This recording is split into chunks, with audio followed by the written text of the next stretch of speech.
Jeg skal så lige fortælle lidt om ensvinklede trekanter.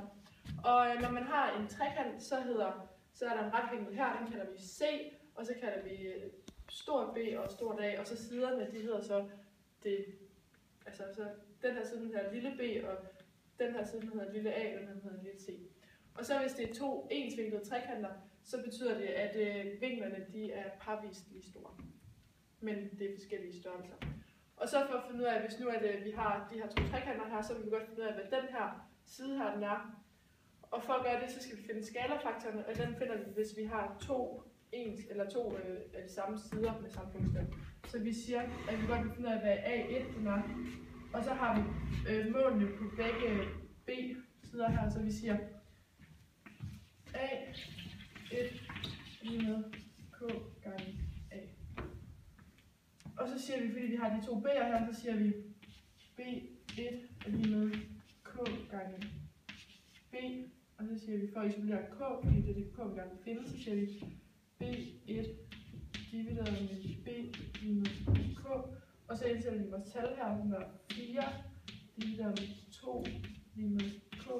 Og så 2 lige med K. Og så ved vi så, at A1 det er lige med K gange A, så vi siger A1 er lige med 2 gange A, som er 4. Og så A1 er lige med 8. Ja, og jeg skal snakke om sætning, som man bruger til at finde en side i retvinklede trekanter. Og hvis vi nu har, vi tager lige vores tal 5.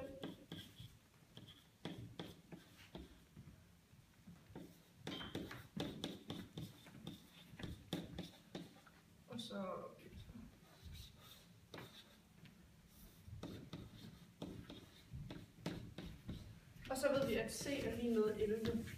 Og så skal jeg snakke om cosinus til en vinkel, som er lige med B divideret med C. Og så tager vi og sætter vores tal ind.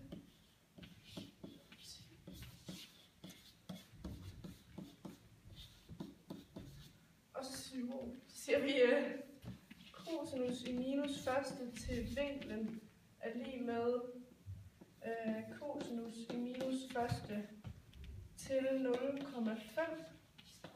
Og så ved vi, at vinklen, det var så A, vi skulle finde, er lige med 60 grader.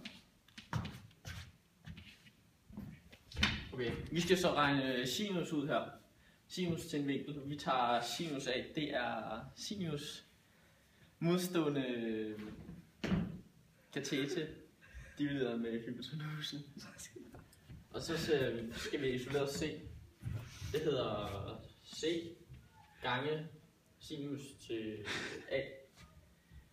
Og så hedder det så C over på den anden side C gange A divideret med C. Så her der udligner C hinanden. Så hedder det så C gange sinus til A lige med A. Så vil vi så dividere med sinus A.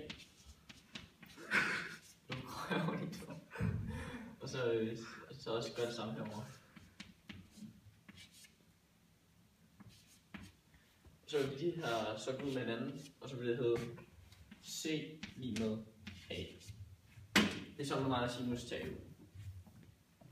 Og så hvis du så også, du kan også bruge enhedscirklen til at regne, det vil så være y plus, og her vil det så være y minus, og x minus, og x plus.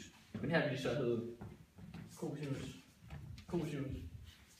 og sinus, i stedet for y og x. Så hvis du har hvis vi nu siger, du har her 30 grader cirka, så vil den gå ned herude, så vil den gå ned her, så har du en ret vinkel, og så vil den gå hen her. Og så kan du så får du så cosinus-tallene, og så får du sinus-tallene, og så kan du så regne din trekant ud.